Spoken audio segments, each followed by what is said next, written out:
The Dateable podcast is an insider's look into modern dating that the Huffington Post calls one of the top 10 podcasts about love and sex. On each episode, we'll talk to real daters about everything from sex parties to sex droughts, date fails to diaper fetishes, and first moves to first loves. I'm your host, Yue Xu, former dating coach turned dating sociologist. You'll also hear from my co-host and producer, Julie Krafchick, as we explore this crazy dateable world. Hello, Dateables. Welcome to another episode of the Dateable podcast. We are at the end of our bonus time period of our episodes, which just means season 15 is right around the corner. That is so nuts. And I see Julie thinking, is it season 15 or 16? She's like, I can see her eyes just going, which season is it? Oh my God. I have lost track. I feel, I was going to say I'm going to blame it on COVID brain, but that was, I don't know. I feel like you can only blame so much on COVID brain. That was in April. So maybe that excuse doesn't work anymore. I always say this, I'm constantly amazed. This is by far the longest project. Yes. And I don't even want to call it a project. I feel like it's, our passion. It's our love. It's our baby. This is the longest I've ever done something. And, Yue and I got to meet up yesterday because Yue is in SF right now. And it was just so nice to be in person and brainstorm and think about what do we want the next iteration of Dateable to be. And, 7 years we've been going strong, but I feel like we got another 7 to go into a lot more. What she didn't mention is we had some CBD drinks and we're getting a little bit giddy, and that was very helpful in our brainstorm. CBD always saved the day. I do think we definitely have 7 more years left in us, but by then I'll be close to 50. So it's going to be another phase of my life, that's for sure. But I think what is really cool about this project is I did this exercise the other day of looking at what you spend your time on and what you choose to spend your time on. And I choose to spend most of my time on Dateable because this is what's on my mind all the fucking time. And whenever we go out and we meet new people, that's all people ever want to talk about. They don't care about what you do for work or where you're from. They're like, you do a dating podcast? Let's dish. I need to tell you about this, and that. So it's something that people never get sick of, and we never get sick of, but we are definitely changing our content as we change, which is kind of the fun part of watching all of this evolve. Mm-hmm. Yeah. I think dating clearly has changed a lot, which is why it's interesting. And then also, I feel like back in the day, once you hit 30, you were out of the dating pool. And now you're popping in and out at all stages of life. So it just never ends. But what I think keeps me going is at the core of this, it's human connection. It goes beyond just dating. And, I think we've had a lot of topics in the last season, clearly more to come in season 15. We've been recording a lot. And, we have a real banger opener. I'm not going to give too much away, but it is a past guest that we had, and he was a crowd favorite. So we're really excited to have him back. And, I think this topic goes beyond to self-love, to connection, to love with others. And I think at the end of the day, that's what really keeps us going. Is it's core to who we are and core to humanity. It's beyond just dating. We just love that every episode we do, we get to think about human connection a little differently. It seems to be this mystery that we're slowly uncracking, and cracking. We don't have to uncrack it, just crack it. I like uncracking. Let's uncrack it. So what we're doing for this episode is something that we've been meaning to do for a while, and we are finally getting around to it, is that we wanted to offer up some of the previous episodes we've done that have completely changed the way we think about dating and the way we date. And we've also heard that feedback from some of you listeners too. It's kind of like an episode roundup, but it's also a good way to resurface some of the earlier seasons, especially for all you new listeners coming in. We were way different back then, and it's good to hear what we were talking about, let's say 10 seasons ago even. We are bringing it back to as early as season 4. Yes. We've had some people ask us about our own personal journeys, and I feel like if you want to learn, you could just listen, because you can see how different we thought and how we've evolved over the years. And as we were looking looking at what episodes should we feature. We had to distill it to just 5. We intentionally didn't take from the last couple seasons, so we wanted to go a little further back. As we were doing this exercise, both you and I were like, we forgot about this one. Oh my God, what about this one? There's just so many. I mean, we've done over 300 episodes. That's nuts when you think about it. We've talked to so many people that, you know, in general too, we had to talk to all these people to get to where this podcast is going and where it's been going like the last couple seasons. Because quite frankly, when we started this, we were just as confused as all of you were, completely confused by modern dating, and by talking and reflecting is how we started to unravel and figure out what it really means to date in today's world. And maybe you're still confused. Maybe some of us, like myself, I'm still confused, but it's nice to know that 1, you're not alone in your confusion, and 2, you have all the resources in the world to help you work through whatever you're going through. And I think 3, it's okay to be confused. I think that's what I'm learning from all of this, is that we're all in this time of turmoil where we're not really sure what's going on. We're not really sure what the direction is, but it's okay to be confused, and we have all the control to get our love lives to a place where we want it to be. So before we go into the roundup, there is something that has been top of mind that I want to talk to you about, Yue. Oh. Have you been watching Fuckboy Island? I have not, but I know you love it. You know, I was super not for the show for a long, long time. I watched season 1 over COVID, and I remember thinking I'm losing brain cells as I'm watching this.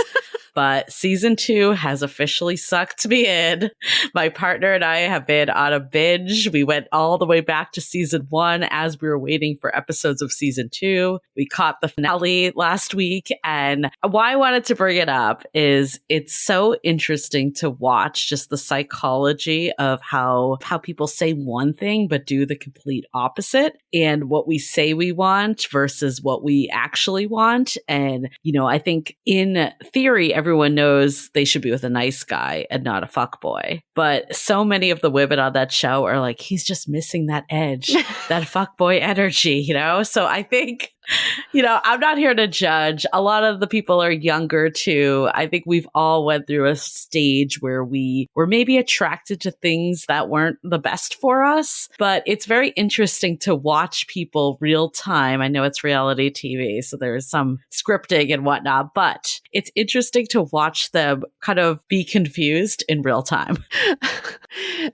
Can I just point out that at the beginning of our show, I guess maybe even the middle of it, Julie proclaimed that she does not watch reality TV and that she doesn't like reality TV and that only Yue watches reality TV, and have the tables turned.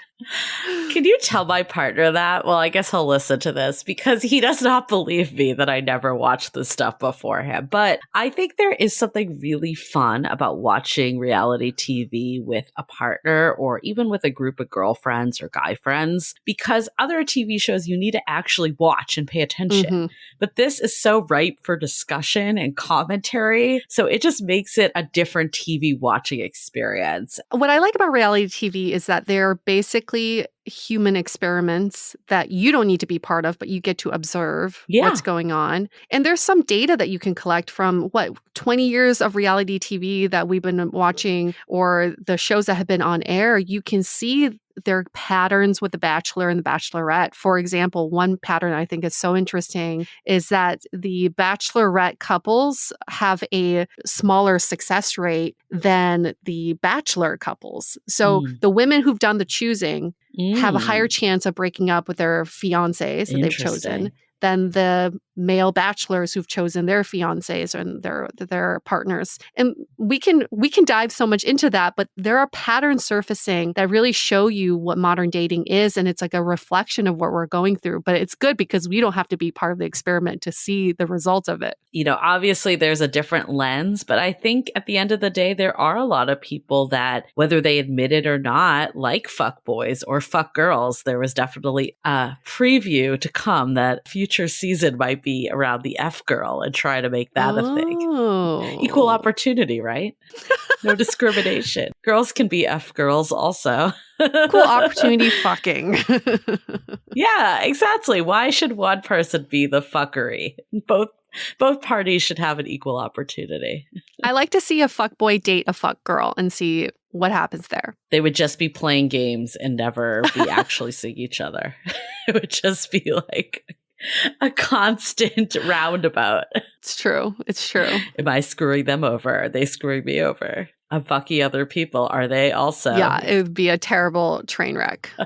Okay. Well, that was my one rant of today. I definitely got sucked into that. For all the other listeners out there that also have got sucked in, let us know. Do you think there should be a F Girl Island? I feel like that should be the next one.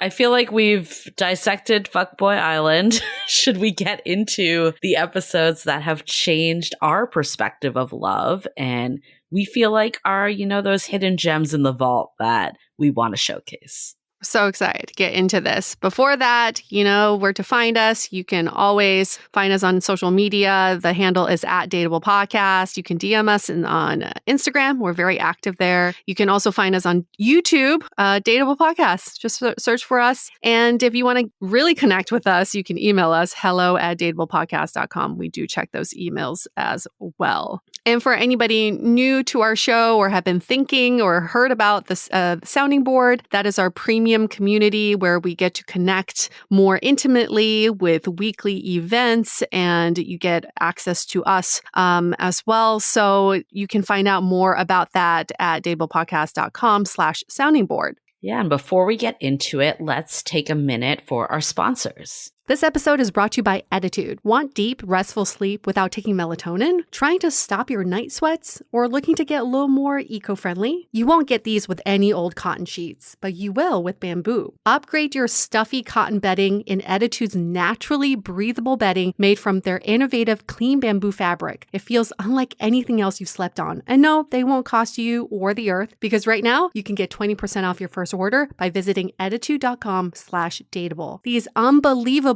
soft, clean bamboo sheets have over 15,000 five-star reviews, and they've been performance tested to be 51% more durable than standard sheets, 17% better at regulating temperature, and 24% more moisture wicking. I've been sleeping on my Attitude sheets, and in addition to them feeling super soft and comfy, I'm really into the temperature regulating function. Now I no longer wake up in the middle of the night with night sweats. They're so sure you'll love sleeping with them that you can try any Attitude bedding risk-free for 30 nights. If you're not completely satisfied, you can return it for a full refund. Don't forget, you can get 20% off your order plus free shipping for a limited time when you visit attitude.com/dateable. That's ETTITUDE.com/DATEABLE. This is Attitude's best offer right now, so don't wait. Order today for free shipping and 20% off your order at attitude.com/dateable. This episode is brought to you by Drizzly. If you look for it, every day has cause for celebration. Celebrate a friend for their promotion, baby, wedding life thing. Celebrate yourself for keeping the couch warm. It's no easy feat, especially if it's a big couch. Or maybe you just want to celebrate living in 2022 where you can get beer, wine, and spirits delivered from Drizzly in under 60 minutes without leaving said couch. No wonder Drizzly is the #1 app for alcohol delivery. And remember to share the love. You can get alcohol delivered to your friends and your coworkers. What a nice surprise. Right now, Drizzly is giving all new customers $5 off their first order with the code FAST5. So download the Drizzly app or go to drizzly.com. That's spelled DRIZLY.com and use the promo code FAST5. That's spelled FAST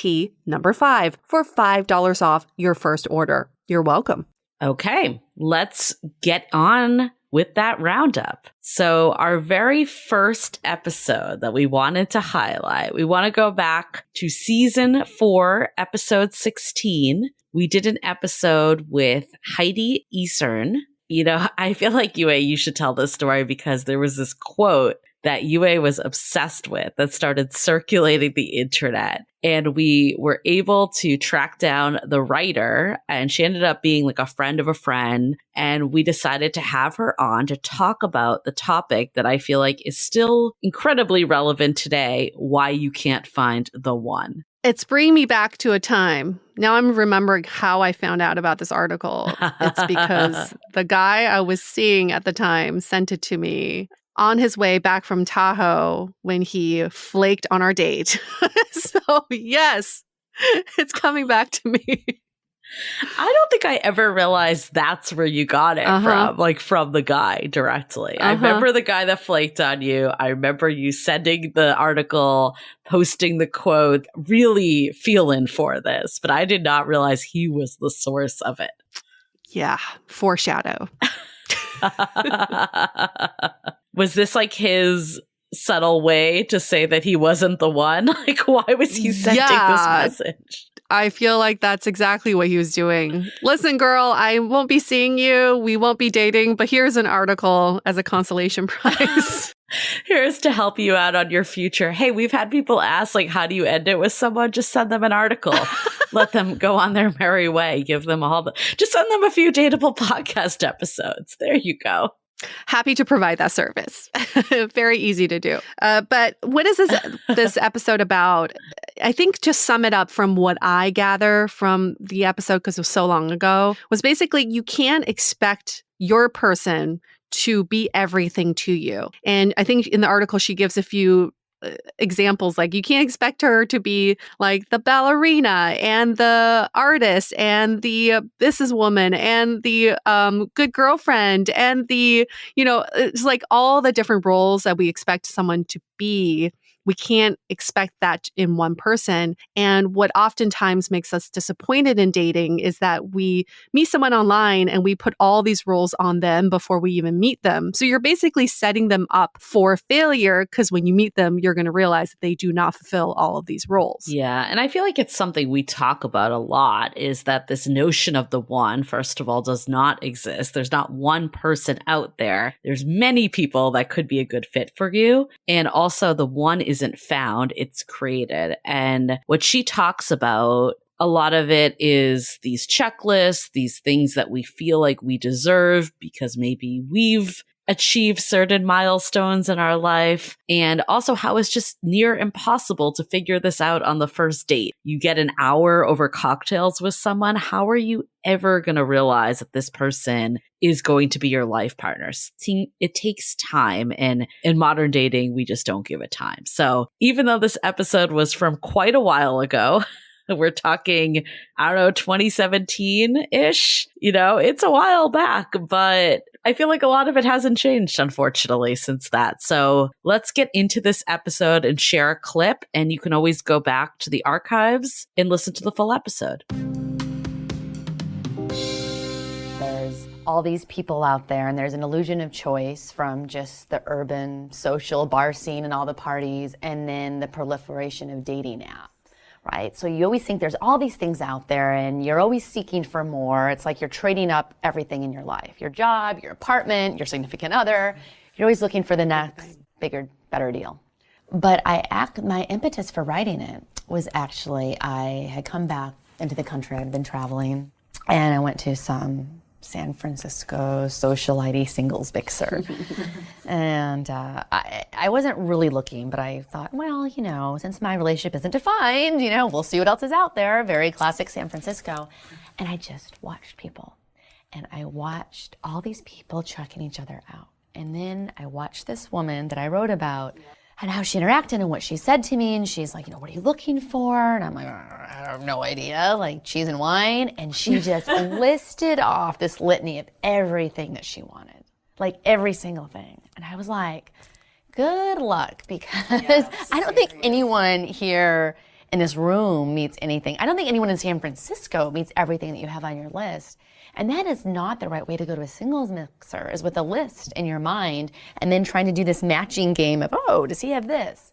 And I do think there's a lot of entitlement of, well, I am this. So if I am this is the bar, someone else, must be this much better or be able to provide me all of these things because I'm worthy. And I don't think people just relax and just spend time just getting to know someone and enjoying their company, right? It's more about, are they going to, make a higher salary than me, especially women? Are they taller than me? Are they cuter than me? All these different things that they're looking in comparison to who they are, as opposed to just, do they make me laugh?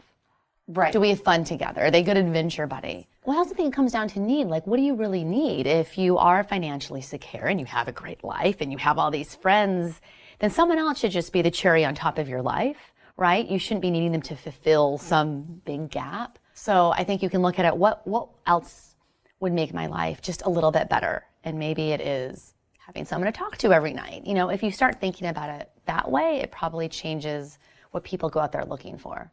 Now, here's the big question for you. Is that settling? Well, what is settling? Oh, if I'm just looking for someone to talk to every night, am I settling?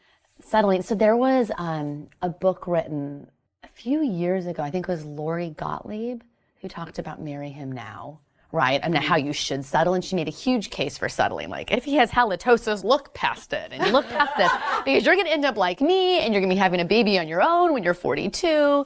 And it was kind of like, you know, everything's so dire. I don't know. It's just like, how do you need someone else to complete you, or you complete yourself? And if you complete yourself, nothing else is settling. It's just making your life better. Always fun revisiting that episode. It's a good reminder of what we should be looking for or should not be looking for in a partner. Our next episode we want to highlight is from season 5, episode 16, Just Say Yes, with Cheryl, who is a friend of ours. And this is such a fun discussion and also kind of a surprise because I didn't realize how positive this episode would be. But Cheryl went through a period in her life where she was just saying yes to everything. And this eventually led her to meeting her now husband and father of 2. Yeah, what I love about this episode is she thought she had to move far away. I think she got a job offer in Belarus, and she's like, maybe that will help shake things up, because she was a teacher. She didn't really encounter many men that she was meeting.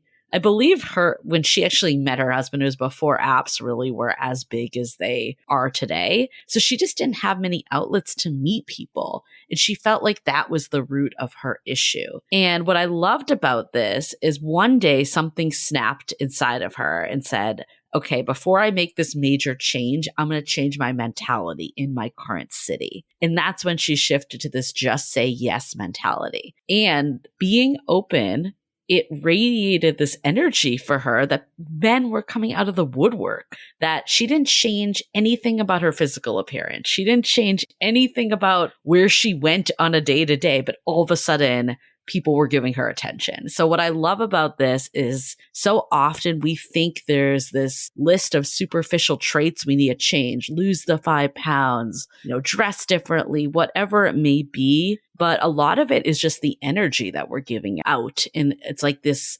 intangible that you just don't get from dating apps. You don't get from so much until you see how this person vibes in the real world. What this episode taught me was you have to be intentional about how you show up in this world. And you also have to be very intentional about how you show up on dates. Sometimes we run to dates from work after having a stressful day, or we squeeze them in between meetings, or we're doing something very stressful ahead of time or something negative. And then we bring that energy onto our dates without any intentionality. But if we can set that intention of, I'm bringing my full positive self into this world, then that attracts the same energy back. And we can't expect other people to give us that positive energy if we're not giving it to them. Oh my God, how many times, and I've been guilty of this too, saying there's no one out there, no one ever wants to make the move, but then you're face planted into your phone with your headphones on. Yep.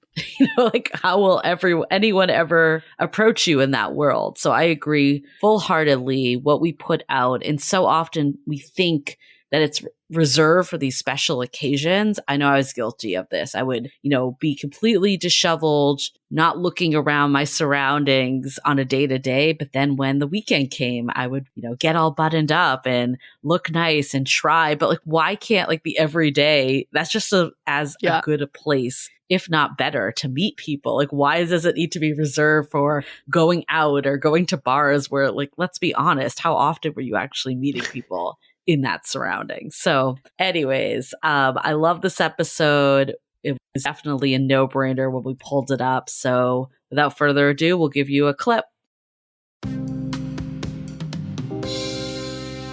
Okay, so I felt like I was kind of in this point in my life where I really wanted to meet somebody. And I was living in Washington, D.C., and I just felt like things weren't going well. So I get this job offer in Bahrain, of all places. And I thought, I don't know if this is the right fit for me. I don't know if I should take it. But I knew what I really wanted was to be in a really great relationship. Mm-hmm. And the job offer was just kind of like, should I just go out and do this? Because nothing else, my life here is not working out. I also didn't really like my job very much, but I felt like I really wanted to meet somebody. And so the job offer was on my mind. And I felt like, give me a sign I need to stay here. Give me a sign that that's not right for me. So the next day I'm at school. I'm walking the same way I usually walk, just down one of the halls. And this guy passes me and asks me where something is. And we start chatting. And he had come to school that day to do some kind of insurance thing with some of the teachers. So you had never seen him before? I'd never seen him before. So we start talking a little while. And he tells me that weekend, him and his church group, they're going to see a baseball game, and do I want to go?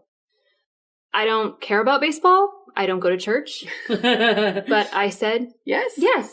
Yes, okay, I'll go. And I started to think, you just never know. You never know who could be the right fit for you. Mm-hmm. You never know what you'll learn. You'll never know what you'll experience. So why not just go out and give it a try?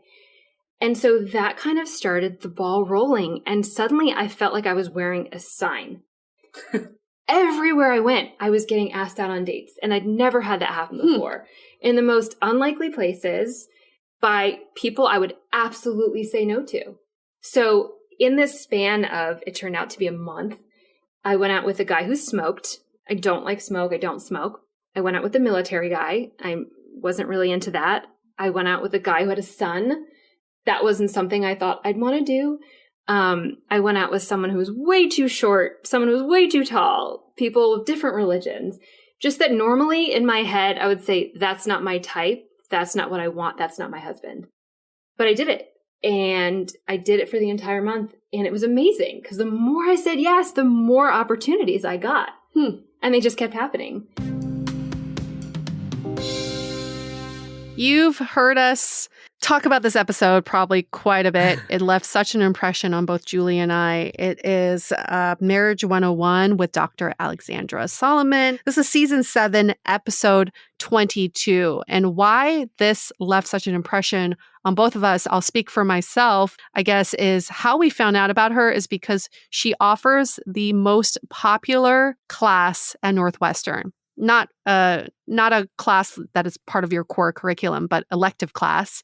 And people who are freshmen and sophomores in college are drawn to this class so much that there is a wait list that people can't even get in. So to me, just that alone shows you how we don't talk about marriage and what marriage means.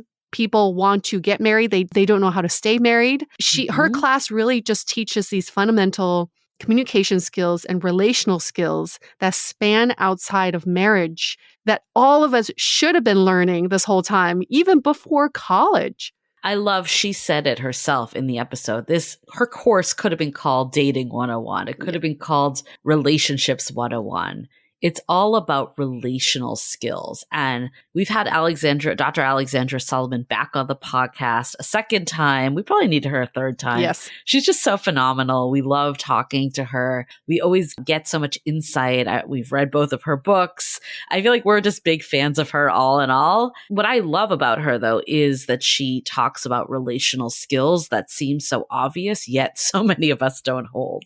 And one of the things that has stuck with me, I remember when we did this episode, I was in a relationship with the British guy that I was seeing. And I remember it was either the start of us doing long distance or when he was abroad for the holidays. I can't remember what area it was, but basically we were not in the same place. And there was some conflict arising of communication styles, patterns, how often we talked, when we talked, all that. And I remember her saying something that has stuck with me for all these years, that conflict is inevitable in a relationship because you are bringing two different people that have two different thought processes.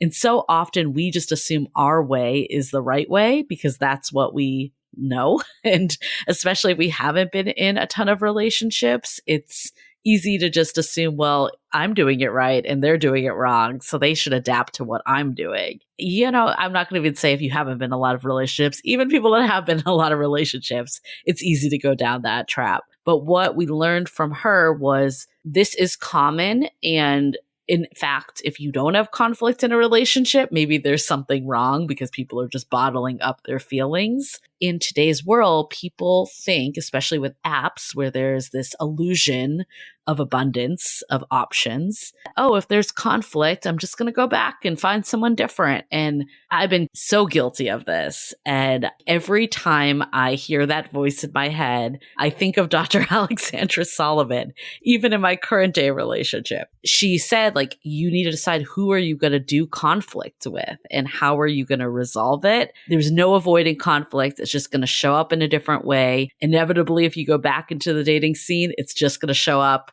in a month, in 2 months. So the more we can learn the skills to work through conflict, opposed to think there's someone better because there's no conflict, I mean, I think that hits hard. Yeah, and this is why this is just a clip of it, but you really should listen to the whole episode because it will be eye-opening for you on how you think about relationships and dating. So here is this self-proclaimed love nerd herself, Dr. Alexandra Solomon.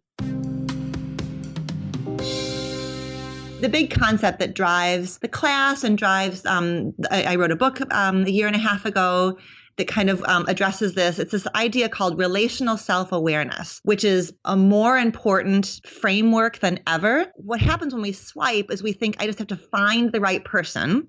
And then that mentality can come into a first date where we think I'm going to sit down and I'm going to, I can decide really quickly whether they're for me or not for me. And the thing that gets lost is looking at how we're showing up. Like, what's the energy that we are bringing into that date? How are we being experienced by the other person? So we get into this sort of like consumer mentality, Yes. And so I think for sure, attraction and chemistry, they take time to unfold. Like, you can't see my best self, my deepest self, my most quirky, fun, funky self right away. Like, that stuff takes a while for me to be able to kind of reveal and unfold. And so I think that's a bit of a dangerous mindset. And I do see that, yes, very commonly. But it's also just about, it's that exercising empathy and knowing that you're meeting a new human being who's going through their own journey. And sometimes we forget that. You're so right about this like consumer culture that we're in. It's kind of like shopping on Amazon, shopping for people. If this is not the product I want, I'm going to look for something better with better reviews. When we all deserve time to uncover who our many layers are. So we actually had another guest a while back that asked the question, like, do millennials actually even want to find love? Like, are they willing to put in the work of a relationship that older generations have done? What are your thoughts from talking to students? Oh, I don't have a doubt in the world that that plenty of millennials want to find love. Okay. I think there's a fear that they can't, and there's a cynicism that sets in, and there's a really deep, I think oftentimes like lack of trust in their own resilience, and there's a massive skill deficit. But I don't have a doubt in the world that people really do long for, just that the sort of companionship, intimacy, like journeying through life together. I see that very commonly. I think there's a lot of longing and desire for that. It just feels fraught, complicated, and hard. Which it is. Got it. So you think there's more fear than undesire? Yes. So what are the skills that millennials are lacking? I'm always also super careful to I'm not trying to come down at all on millennials because I don't know that my generation or the generation above me figured it out any better. True. That's true, because there's different challenges. Different challenges. And this whole element of choice, like there's such an opportunity now to really kind of like buffet style, pick and choose what you want and what you don't want. So the degrees of freedom about what it is to construct a relationship, there are more of those. It's not just sort of like a plug and chug, like put a person in there. And of course, partner A does this and partner B does this. There's a sort of like crafting from the ground up of, do we want this or do we want this? Like, do we want monogamy, not monogamy? Are we living in the same place or separate places? Like all these different variables that are so cool, because when you do create something that feels super authentic and super aligned, it's something that's strong and hearty and exciting. But it just means that you have to have the skill of relational self-awareness, which is like being able to basically look at what the relationship is stirring up in you right now. Right. I'm feeling whatever. I'm feeling trapped. I'm feeling afraid of losing myself. I'm feeling afraid of, and a lot of times, very often, what stirs in us in a romantic relationship is stuff from our past, stuff from our childhood, stuff from the love we saw growing up, problems that our parents had that we're terrified to repeat. All that stuff comes up. And so we've got to be able to like know how to work with it when it's not a problem if that stuff comes up, because it's going to come up. It's just like, can you work with it within yourself and with that person that you're dating? So our next one up, we have season 8, episode 19, Quest for Love with Ryan Van Duzer, who is Yue's friend. And I remember Yue saying, we need to get Ryan on the podcast. He is a self-proclaimed romantic. He really just, despite hardships, he just wants to find that love. And you had been through some bad breakups with him. You had seen it firsthand, and you admired him that he just kept going. Despite, difficult situations, he just kept the eye on the prize to pursue his quest for love. And why I think this episode is, first of all, he is a great storyteller. Definitely listen to the whole episode just to hear his ups and downs. And I think a lot of people can relate to them. But what I love about it is we talk about this so often, like just the power of perseverance, of just continuing going. It's so easy to just be like, I'm going to uninstall the apps, or I'm going to give up because there's one person that kind of was a bad egg, or maybe didn't like you the way you like them. But that doesn't mean that the right person isn't right around the corner. So I almost feel like, why do we give power to these people that are just setting us off course, opposed to realize, hey, this person just is making way for the right person for me? Something that really drew me to Ryan Van Duzer when we first met was the fact that he is someone who is just so resilient, and resilient in a way that it's not like, I'm going to bounce back. It's fine. I'm going to bounce back. That's part of the resiliency that he has. But he's also the type of person where he gets out of a bad relationship, or he gets out of a bad breakup, I should say. They're not bad relationships. And then when he does meet someone really special, he is so open to telling the whole wide world about this person. I think a lot of us, when we go through a bad breakup, the next person we meet, we're like, I don't want to jinx it. I'm not going to tell anybody. I'm just going to hold it close to my heart and keep it a secret for a little bit. And that's okay. There's nothing wrong with that. But I think something that Ryan does is he's like, when I'm in love, I will let the whole wide world know, even though this could end in something not, maybe we break up, we separate, but I want the whole world to know that I'm in love right now. And I want the whole world to know how amazing this person is. So I admire his resiliency. He's also an adventure host. So he does these travel shows where he goes on these crazy adventures. He's been in the middle of nowhere with no food, no shelter. And he had to survive on this, I don't even know it was an island. I don't even remember. He's also done cross-country bike rides, and he's also ridden his bike from Mexico back to the U.S., maybe even farther. I think there was another trip that he did. But I think what this shows, he is full of passion, and that passion really transcends into his love life. And even though love hasn't worked out in the way of, let's say, marriage per se, but I think love has really worked out for him in the way that it feeds his passion, and it just makes him want to love more and more. Yeah, this episode as a whole was definitely uplifting to still believe in love, even when things seem dismal, right? When they seem down, when it seems difficult. At the end of the day, there's a reason why we're enduring this dating journey. We want to find love. love is the most important thing. That's what makes us ultimately happy in life, is to have love in whatever form. It doesn't have to be romantic, but of course, romantic is a major form of love. So I definitely felt inspired after listening to this episode with Ryan. So hopefully you all can too. So here is a clip from Ryan. I really thought when I met her that she was the one. I thought for sure there's nobody else on this planet that is as good as her. And I thought she was the one. So yeah, I was all in. My mom was all in. Everybody was all in. They were like, Ryan has found the one. The stars have aligned. And he had announced it to the world. Wow. I remember just from a friend's perspective, I was like, he's borderline obsessed with this woman. So you felt like you met the one from day one, basically. Yeah. Pretty much. And she would probably say the same thing. Wow. If you called her right now, she would tell you the same thing. So the summer goes by. I'm guessing the summer went very well. Yeah. And then what? The summer went by, and then she got hired to go on tour with her band. And she was going to be gone for 3 months. And this is when things kind of got sticky. And I will blame a lot of this on me. I got really, funky. I don't know what the word is, but this TV show that I had gotten wasn't turning out to be what it was supposed to be. And work was really tough. And I was just frustrated. And I wasn't the best boyfriend at this time. I kind of pulled away,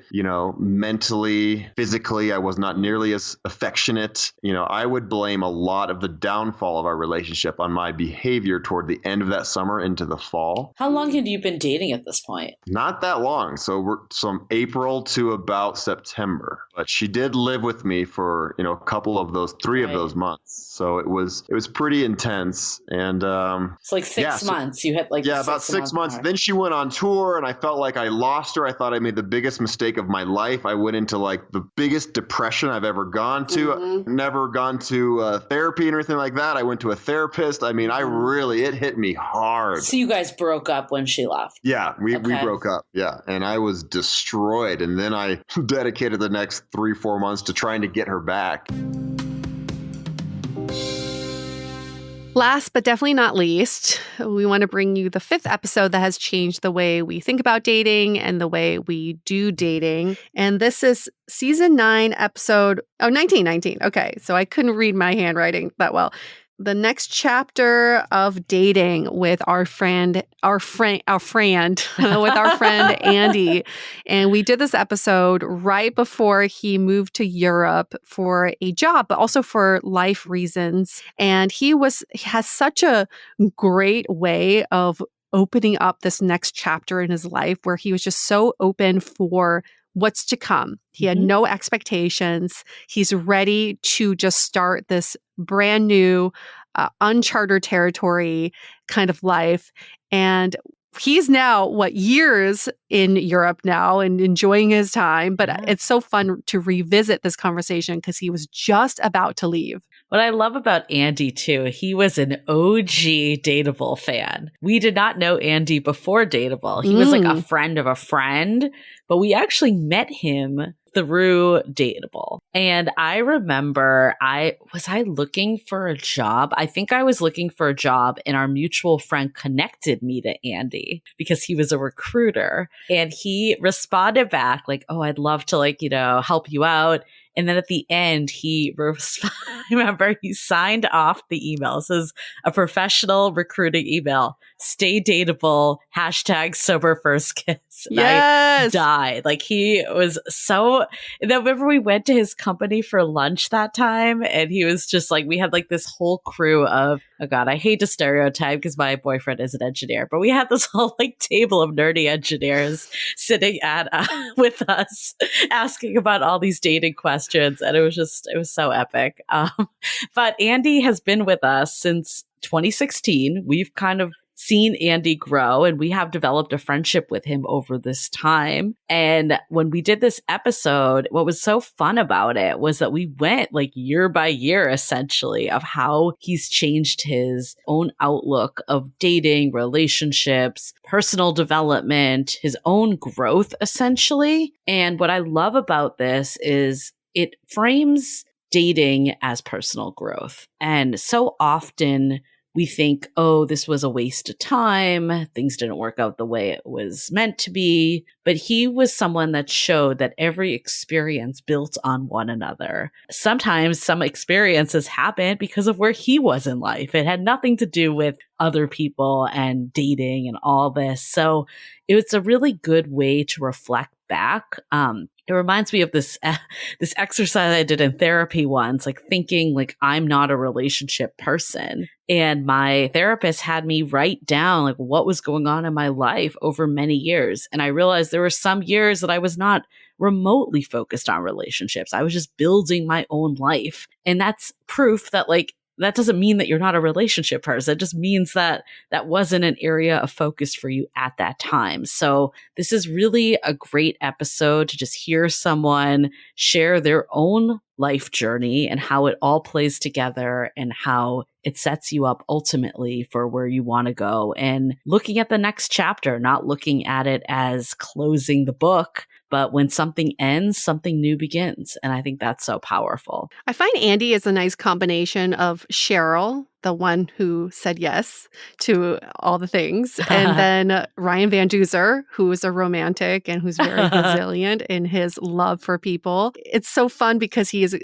the combination of those two, but then this added youthfulness because Andy is young. So he's able to kind of learn from the Dateable podcast and then use it in his real life experiences and keep us updated because he still messages us on a regular basis. He's like, I really like that episode. This is what I liked about it. This is what I learned from it. So it's really fun to have that conversation with him still. And I think it's a good episode personally for me, what I took away from it was taking inventory of all the people you've met and all the relationships, even if they're 1 hour relationships, what those relationships meant. What did you learn from all the people who've been in your life? And then how can you take these learnings into that next stage in your life? Sometimes we're so passive in what we do, or we're so reactive. We're not proactive. If we're more proactive in looking at our dating history, we can really sit down and synthesize. He came with a notebook, remember? He came with a notebook of all the dates and all the everything he's been through. He took note of what he's learned throughout the years, and so he can actually have some takeaways for when he starts his new adventure. I totally forgot he had a notebook, but that is the epitome of the next chapter of dating right there. So we'll get right into it and hear from Andy. Okay, after you're now not new anymore, kind of like, let's say like the year in. You had a phase where you wanted to be in a relationship. How did you get to that point? I think I got to that point through regret. There was this girl probably somewhere in that phase one that I liked hanging out with, and we, for all intents and purposes, were like dating each other, like spending the night at each other's place and like doing a lot of stuff together. And I even got her like a bunch of gifts, and one of them was like, she worked at Emeryville, and I was like, this cute little card that said like, I'll cross the bridge for you, which like, as we know in SF, it's like, it's a big deal. It's a big deal. They're like, oh, we cross a body of water. Yeah, that's a long distance means you really like someone. Yeah, LDR for sure. But yeah, it was one of those things where it was like everything was good. I just hadn't made up my mind about what I wanted, and she was not super like decisive about like wanting a relationship. Probably more so like, hey, like what are we kind of thing. And so we kind of just fizzled out, and she ended up moving to LA. And I hate to like be the guy that's like sees social media. She started dating a new guy, and then instantly I was like, man, I kind of like screwed that up. Like I think she would have been actually a good partner in a relationship. All the signs were there. Maybe if she was going to end up moving to like LA either way, but I think we probably could have made it work if it was something that we were both a little bit more invested in. So. Well, that's the downside of that phase where you're just like, I'll do whatever, like not intentional. Because like when you do have a situation that you're like, oh shoot, this could be something, you're not necessarily like grasping that either. Yeah. Right. So then that kind of pushed you over the edge to be ready for a relationship? Yeah, that kind of was when I was like, I'm not getting any younger. I think this also happened when at 26. Well, unfortunately, I think my like sports career and like athletic career peaked a little bit early. So I think around the same time, I was also like going through a few injuries, and I kind of was like, okay, I'm not like going to be young forever. And as fun as this can be, maybe I should be a little bit more intentional about what I'm looking for and set that like up front. Basically like not waste my time if it's clear the other person isn't looking for that as well. So yeah, so I was definitely happy to take that step. I would say this maybe middle phase definitely closed out at the beginning of this year, which I guess I'll get to, but that there were a few things that I thought were like really gonna, be off the ground and take off. For some reason, I'm really good at like finding and dating people that are just out of really long relationships and attracting those girls for some reason. And you don't always know that fact right away. So it's one of those things where, to put it in layman's terms, I've ended up being like a long-term rebound for I think a few different girls, which is hard because like I think not a gender thing at all. I think goes both ways. It's like if you're in a great long relationship and you're going through a breakup, and I've been there before as well, you kind of like want the best parts of a relationship again without the tough parts. Like you're like, oh yeah, I would love to just like have someone to hang out with and watch movies with and go eat it's with. the companionship. The companionship without the actual tough parts of a relationship. And I think some people unintentionally maybe just seek that as they're trying to cope through a previous breakup. Okay, well, that was super fun to do this wrap up. I love that. I enjoy going down memory lane. I feel like now I want to go back and listen to all these again.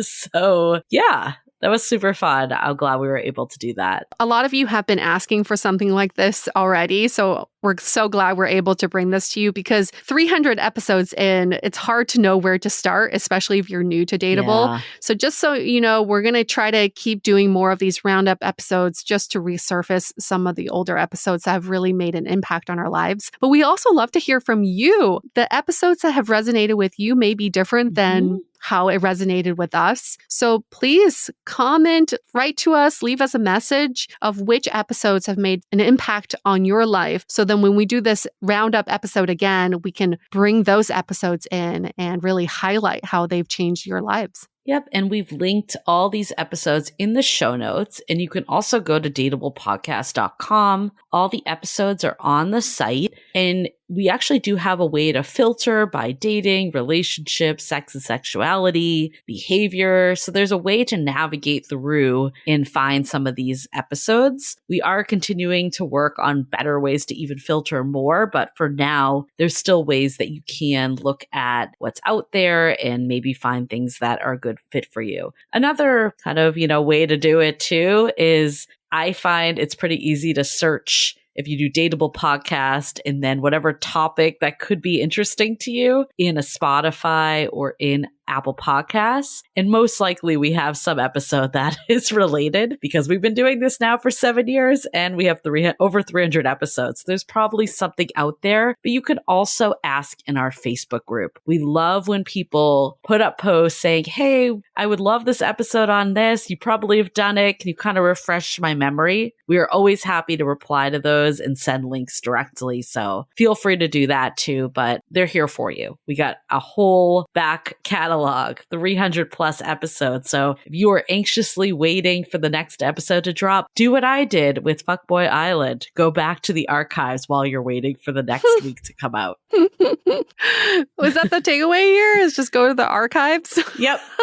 Exactly. Like Fuckboy Island. Okay, so what we're taking away today is Julie's obsessed with Fuckboy Island. That's what we're taking away. And Dateable Podcast. So okay. Wonderful. We're going to wrap up this episode. Thank you all for listening, and thank you all for staying with us through season 14. We are about to launch season 15. It's going to be insane and epic and life-changing, all of it, the things that we love to do. The content just gets more and more meaty as we go, and season 15 is just the start of this meatiness that we're just going to bring all of you. Hope you are not vegan as we talk about this. And we're going to wrap up this episode again. You can always reach out to us, hello@dateablepodcast.com, or reach out to us at Dateable Podcast on Instagram or TikTok. You can DM us there. And then we really appreciate ratings and reviews in Apple Podcasts. It helps us bring you meatier content, better guests. So 5 stars and a little something nice would be really wonderful. And with that, we're going to officially wrap up season 14 and bring you season 15 next week. Stay dateable. The Dateable Podcast is part of the Frolic Podcast Network. Find more podcasts you'll love at frolic.media/podcasts. Want to continue the conversation? First, follow us on Instagram, Facebook, and Twitter with the handle @Dateable Podcast.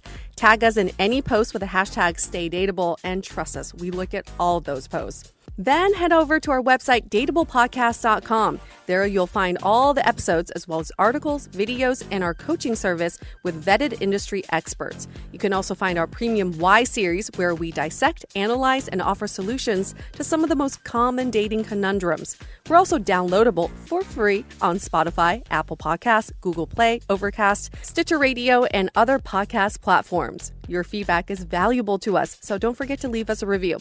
And most importantly, remember to stay dateable.